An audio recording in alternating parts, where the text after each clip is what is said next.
All right.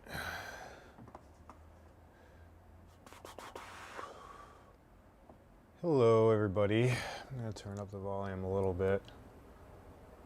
Testing out, continuing my endless audio tests of how to figure out how to best sound good for you guys.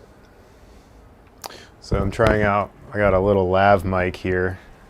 Let's see if I can even reach to my incense. I'm disconnecting, or I'm all connected up and wired up to these different things, but I figure I gotta light the incense right.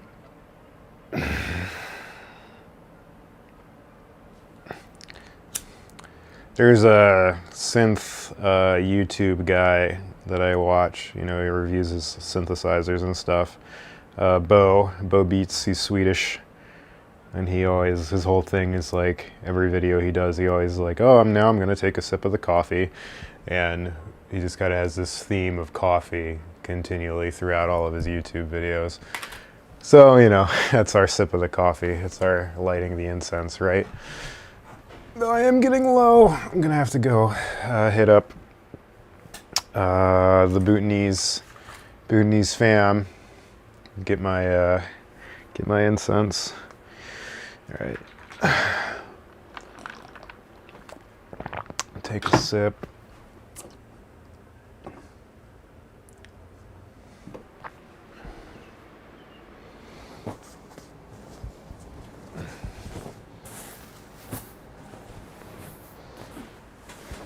Oh, oof. Got this string coming off of me. Here, one sec. Okay, cool.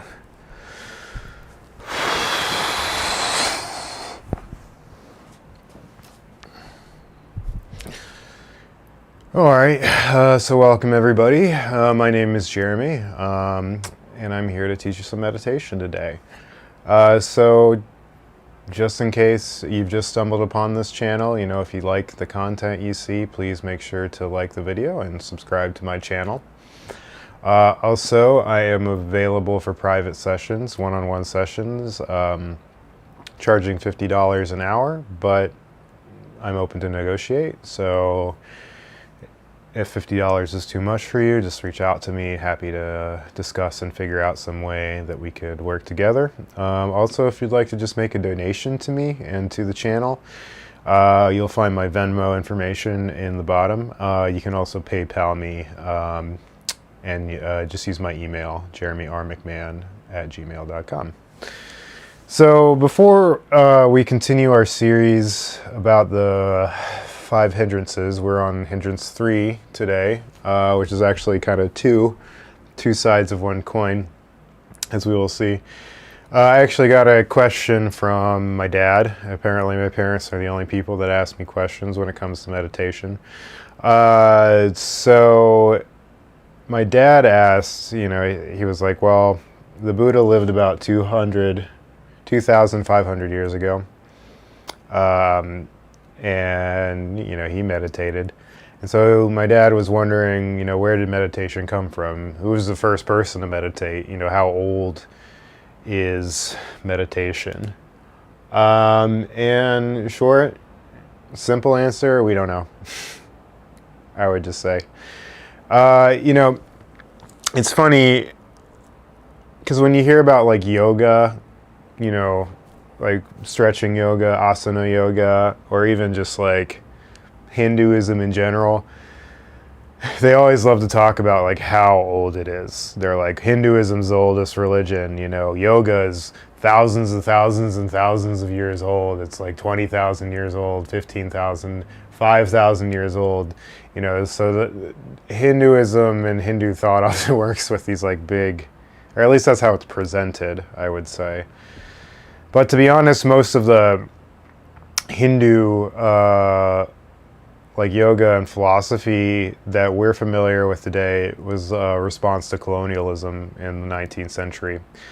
So a lot of those types of forms that we're familiar with today, again, they'll always claim that it's like thousands and thousands, thousands and thousands of years old, and maybe the roots of it are, but like when it became codified and coalesced into something, it really was around the 19th, in the 19th, 17th to 18th, 19th centuries, because again, it was a response to colonialism in India. But that doesn't answer the question for Buddhism. It definitely seems like meditation existed before Buddhism did. They say actually in the life story of the Buddha that he practiced every type of religious system that was available to him at the time. And so he did a lot of different meditation practices and techniques prior to becoming enlightened, to becoming the Buddha.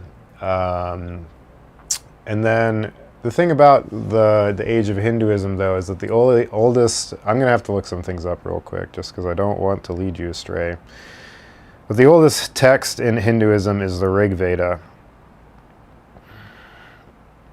And let's just see what this dates to. I think it's like 1500 BCE.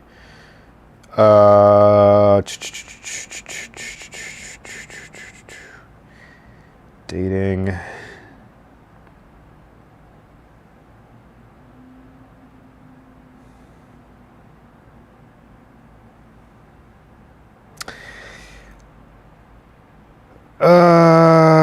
So some people are saying 2000 BCE. A reasonable date close to the composition of the core of the Rig Veda is that of the Mitanni, documents of northern Syria and Iraq, 1450 to 1350 BCE, and then 1400 BCE. So yeah, I was right. Around 1500 BCE. And the thing about the Rig Veda, it's the earliest Hindu text. That really doesn't talk about meditation at all. It's all just about rituals and stuff like that.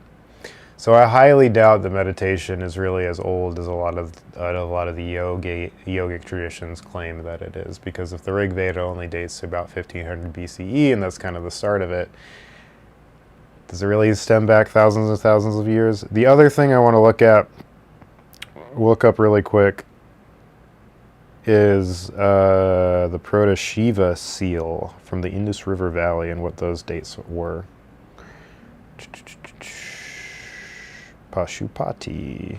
Oh. Okay. Well, all right. So Indus River Valley the Indus River Valley civilization was this great civilization that lived along the Indus River. Surprise, surprise. And they're a highly advanced civilization that kind of disappeared, and nobody really knows what happened to them. It doesn't seem to be like there's any evidence of like war or, of somebody just coming and wiping them out. The current, I think, popular hypothesis is that they actually left the cities. People left the cities due to climate change and to the way that the rivers changed their flow, actually. So even 5,000 years ago, they were dealing with climate change. So the one thing that's cool about the Indus River Valley civilization, or one thing that's fascinating, is that we've never been able to figure out their script. And so there are all these little seals. They're called the Indus Valley seals that have these little like kind of cuneiform S markings, but no one has figured out how to decipher them yet. But in one of these seals, as you can see, if I can show this, that is called the Proto-Shiva seal. And so people often think that it is an early version of the Hindu god of Shiva. And you can see that he's sitting in a meditation posture, or what looks like a meditation posture. So this dates around 2000 BCE, or like a little bit after. So, maybe 4,500, 5,000 years old, practice of meditation. But yeah, that's basically what we know about the origin. So not much. But yeah, so thanks for the question, Dad. And then, all right, so now that I got that out of the way, let's jump into the third hindrance. So if you remember, first hindrance number one was sensual desire, right? So that's basically any type of sensual pleasure or craving of the senses that we might have that might come up in meditation. So, it could be meditating and then you want some food. That's a sensual pleasure. Or, you're meditating and you're bored and you're like, oh, it'd be nice to watch some TV right now. That would be sensual pleasure. Or sensual desire. Or it could be for, craving to stop the negative senses, or negative sensations, such as why can't my shoulder not hurt when I'm meditating? Or why does my back hurt? Can it stop? So both of those things are sensual desire. The desire for sensual stimulation or to end sensual stimulation. And then the second one is ill will, which is like that kind of feeling that we all get about people that we generally know and maybe even love. But when we're like, oh, he's such a stupid person. Why does he always do that? Or like, ugh. Mom, why does mom always do this? Ugh, dad, why does dad always do this? That type of feeling that comes up in meditation. It also can be directed towards yourself. You're like, ugh, I suck at meditating. I'm so bad at it. Why do I even try? Well, that's getting into another one a little bit, but I'll leave that for another time. So, sensual desire, craving for sensual pleasures, sensual stimulation. Ill will, kind of an expression of negative feelings towards somebody due to the perception that they don't change. And then the new one that we're on, number 3, is, like I said, it's two sides of one coin. It's sloth and torpor. So sloth is probably the easiest one to decide, or to kind of unpack here. So sloth is just not putting in effort, not putting in energy when you're meditating. It's just being lazy about it. And I mean, it's pretty easy to be lazy about meditation, let's be honest. It's pretty easy. You can sit down and look like you're meditating and have everybody fooled, but you're not actually meditating. Or if you're not putting in any effort, then you're not actually meditating. So we want to avoid sloth. Sloth is the thing that that when we notice that we're slacking off a bit in our meditation and maybe we're not as focused on the breath as we should be, or things of that nature, that's sloth. Torpor is the opposite of that, in that it's like having too much energy. It's like being too eager to meditate, and that can throw you off too. And so really the ideal state of mind for meditation is somewhere in between. And I often mention, with the back, you want to keep your back straight but not rigid, and that's a good metaphor for our practice. So it's like you're trying to balance these two energies of alertness and calmness, right? Awareness and calmness. You want to be calm yet aware. You want to be calm, but you don't want to be sleepy and drowsy and numb and out of it. And you want to be aware, but you don't want to be hyper excited either.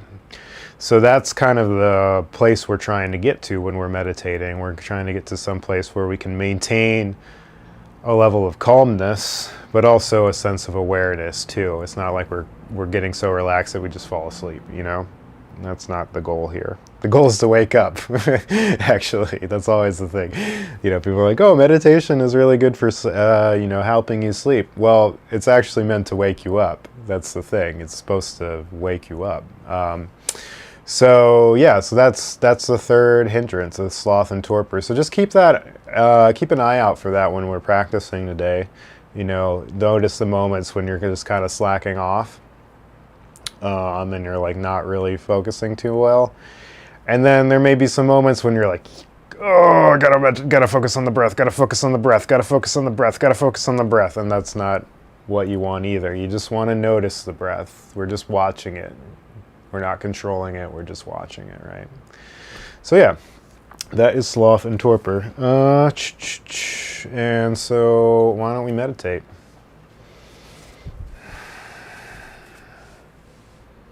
All right.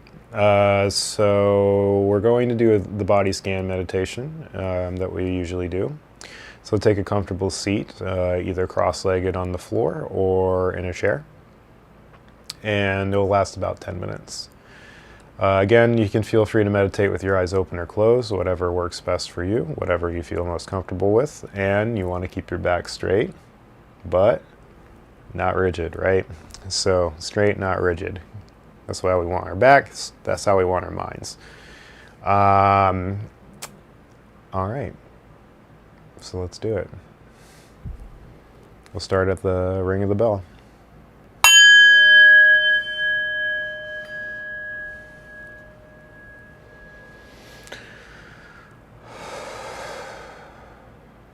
All right. So now we're going to bring our attention to our feet. Just becoming aware of how our feet feel right now in this moment. Maybe they feel warm, maybe they feel cold. Maybe you notice a particular texture touching your feet. However your feet are right now in this moment, just become aware of them and notice how they feel.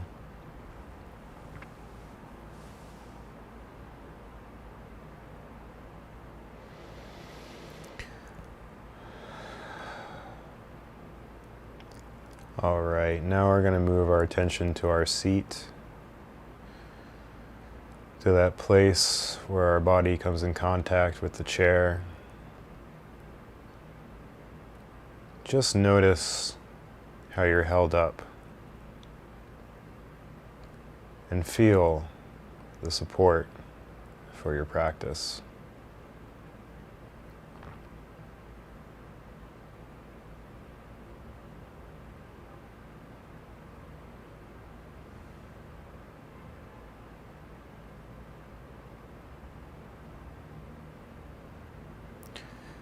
Now we're going to bring our attention up to our belly.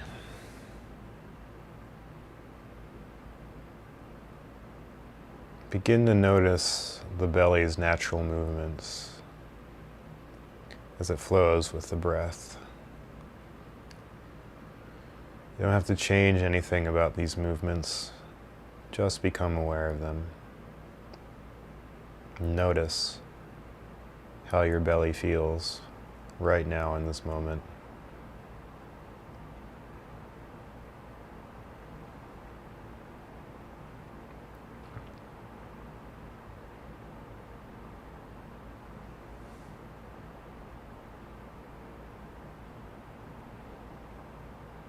And now we're going to bring our attention up to our heart, to that space in the middle of your chest. Just notice how this part of your body feels right now. Become aware of any sensations that might arise.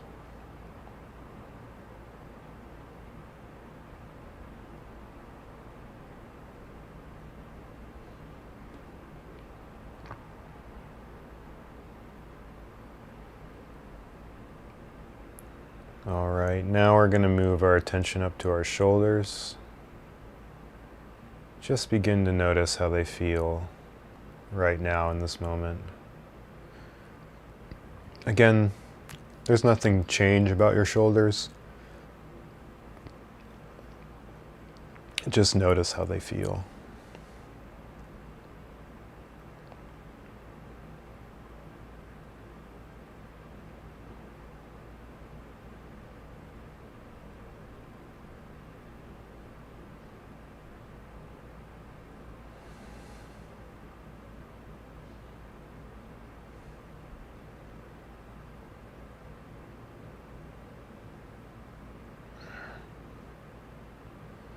Now we're going to bring our awareness to the back of the head. feeling a part of our body we don't often think about.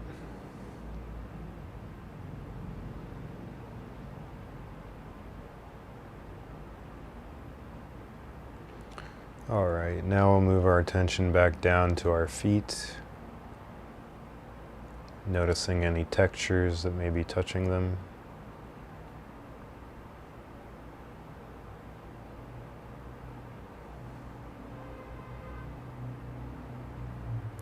Now we'll move our attention up to our seat, where our body comes in contact with the chair or the floor.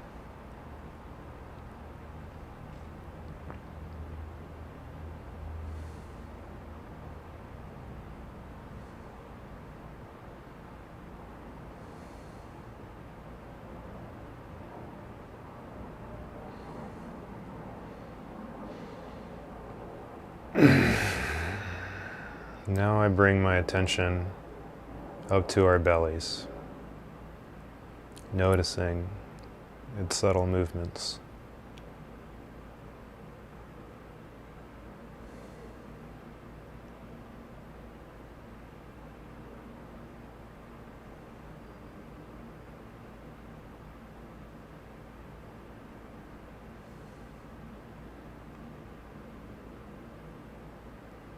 Now we'll bring our attention up to our heart, feeling that space in the center of our chest.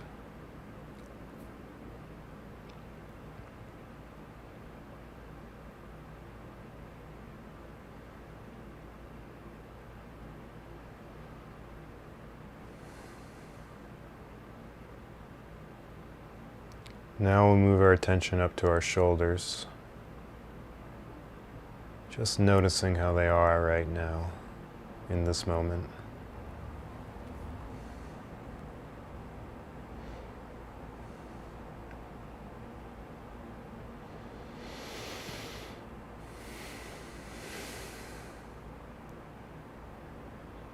Now we'll move our attention to the back of the head, just noticing this part of our body.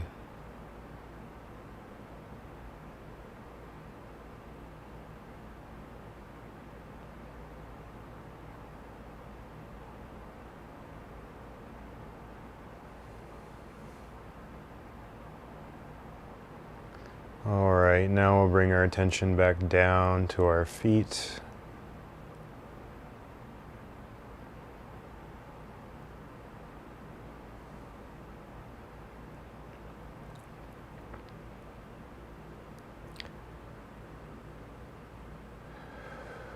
Now we'll bring our attention up to our seat.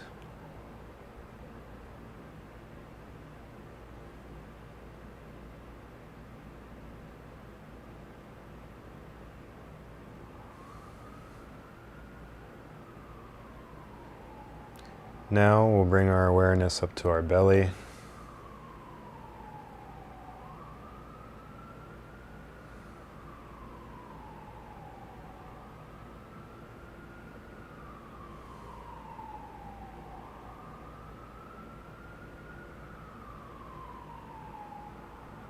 Now we'll bring our awareness up to our heart.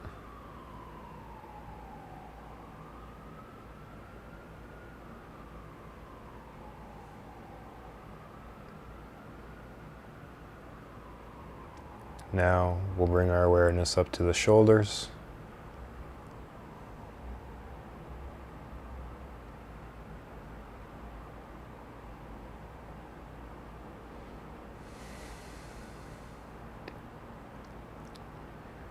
And then lastly, to the back of the head.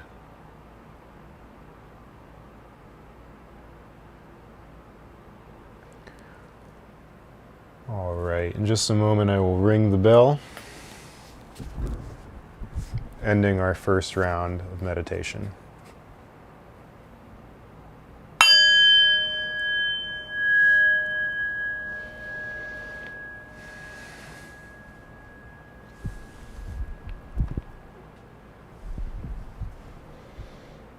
Okay, so let's take a break. quick break, and then we'll go into a round of breath meditation, about 3 to 4 minutes of breath meditation. And yeah, again, if anybody has any ideas about future topics or any questions, feel free to reach out in the chat, leave a comment. If you got my number, shoot me a text, shoot me an email. Happy to, cater this programming to, what people want. So any feedback is greatly appreciated. Cool. All right, so let's jump into round number 2. So this time we'll be focusing on our breath. So you want to place your attention in your body wherever you feel the breath the strongest. So generally for people, that's either in your belly, your chest, or the tip of the nostrils. And here, of course, the goal isn't to control your breath, it's just to watch the natural movements of the breath. So you don't have to change anything, just pay attention. And once you notice you're no longer paying attention, recognize that and bring your attention back to the breath. Okay. Just checking the time. All right, here we go.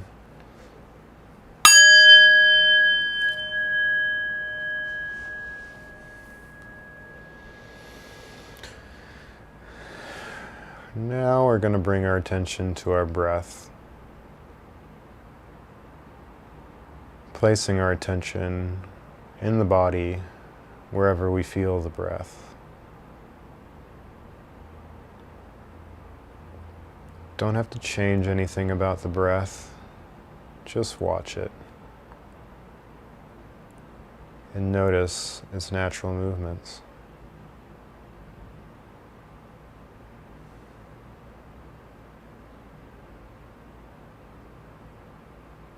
And if a thought or feeling comes up and you get distracted, just recognize that and bring your attention gently back to the breath.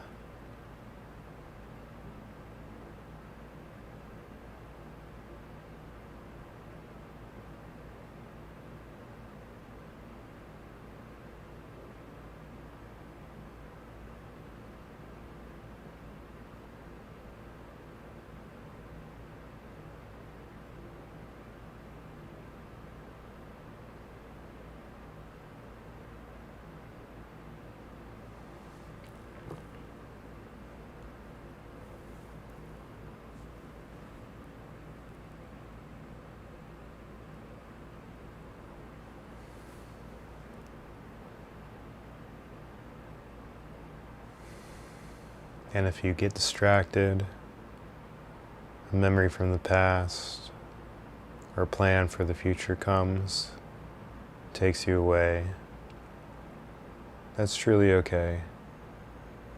Just recognize that you've been distracted and gently bring your attention back to the breath.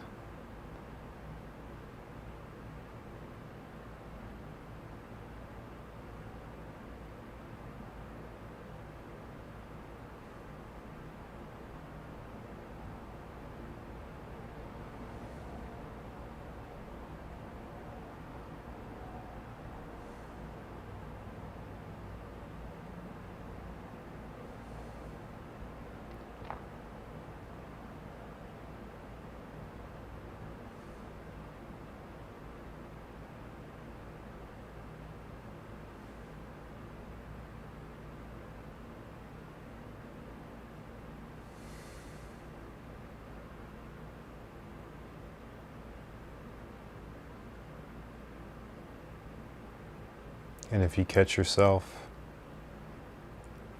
and you're no longer following your breath, just recognize that. Gently bring your attention back to the breath.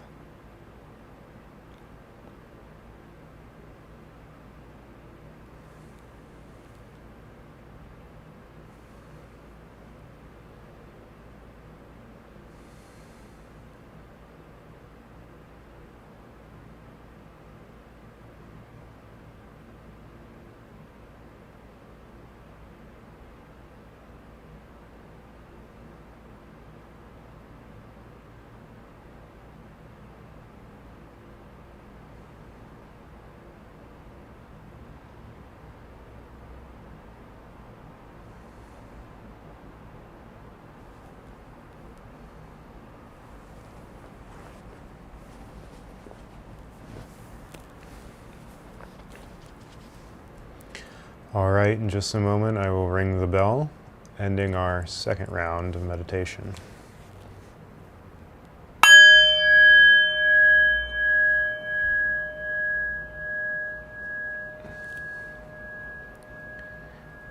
Okay. Let's just take another quick break before we get started.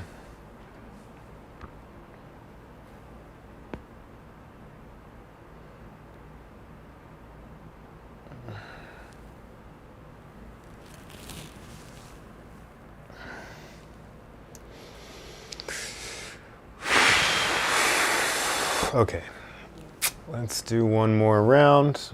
Again, be about 3 to 4 minutes. This time, no guidance. You're going to be on your own. But just remember, whenever you notice you're not watching your breath, just recognize that and gently bring your attention back to the breath. All right, once you hear the bell, we're going to start.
All right, in just a moment, I will ring the bell, ending our third round of meditation. Once I ring the bell, I invite you to join me in a bow, dedicating all the merit that we've accrued today to the benefit of all sentient beings.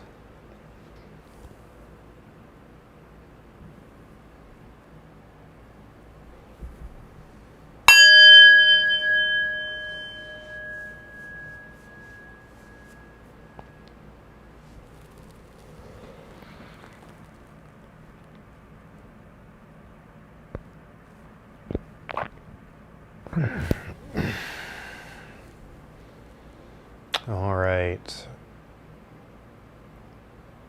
Well, thank you very much for practicing with me today. Again, it doesn't look like there's any questions, so that's all right. I'll wait. I'm sure you'll have a question for me next time. Oh, got something.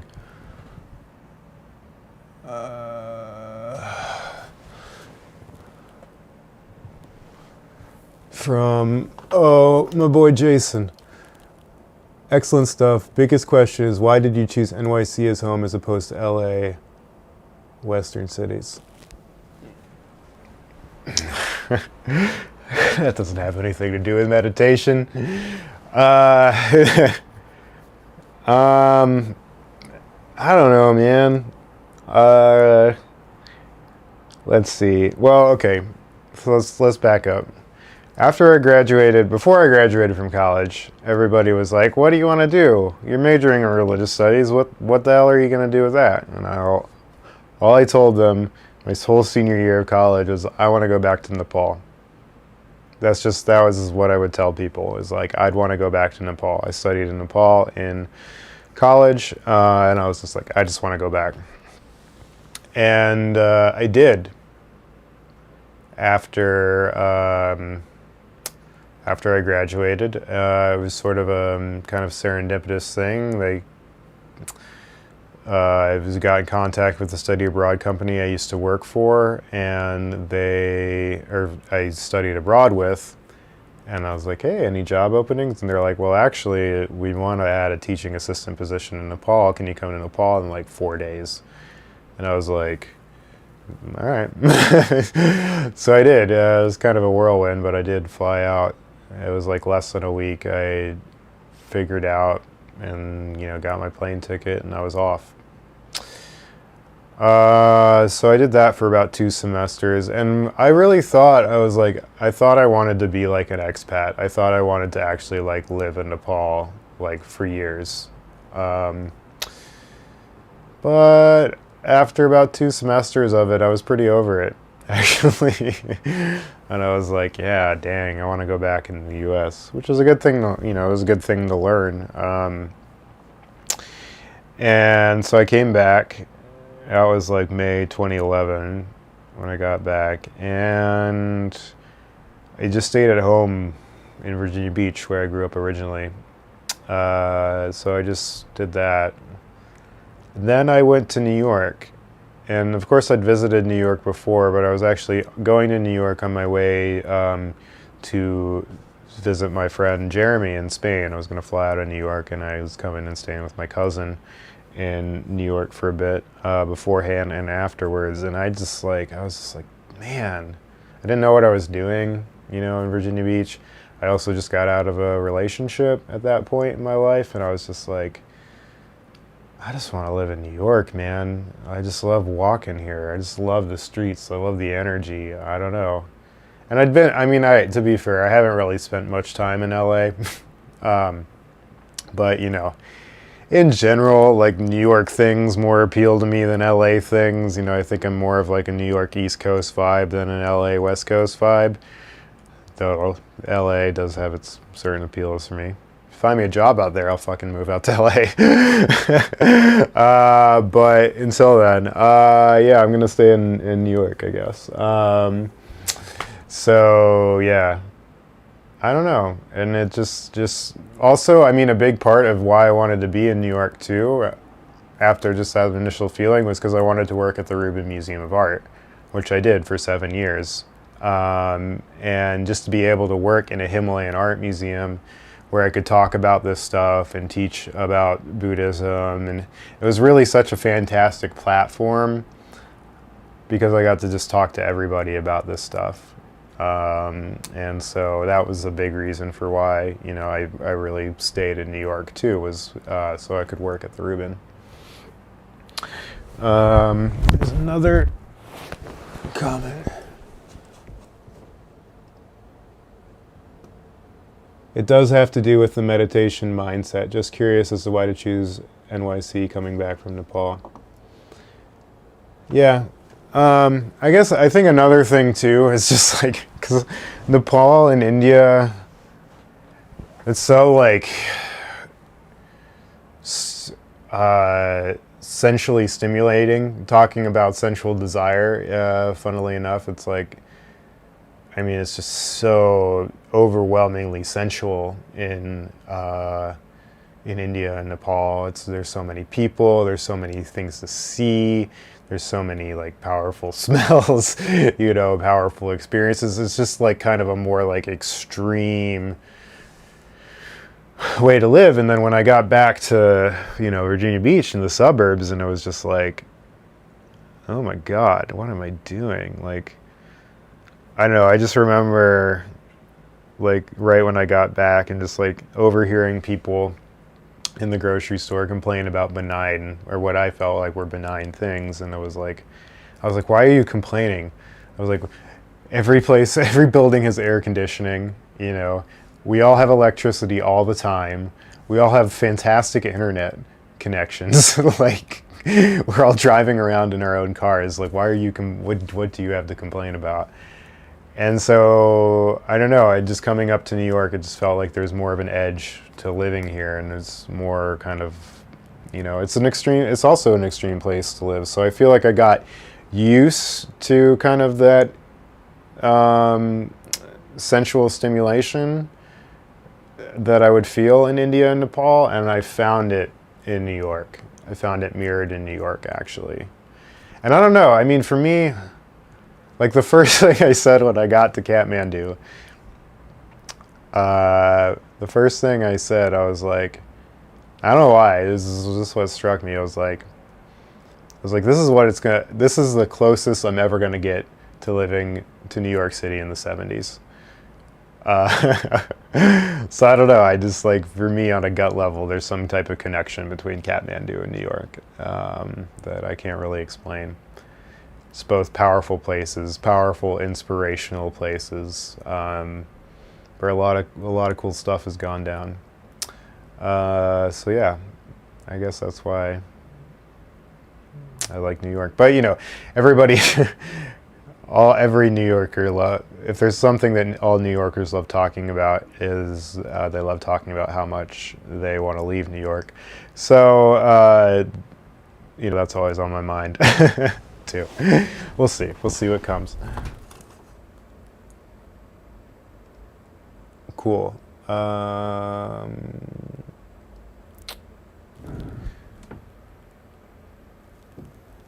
And then one more question from Jason. Did I have a tipping point that led me to meditation? No, I always was very interested in meditation.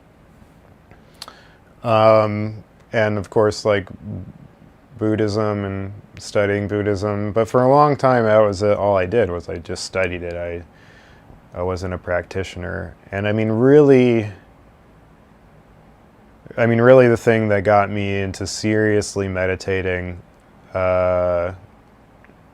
was my meditation teacher, Tom, who I met at the Rubin Museum. And he, I don't know, man, he's something. I don't know if he's enlightened.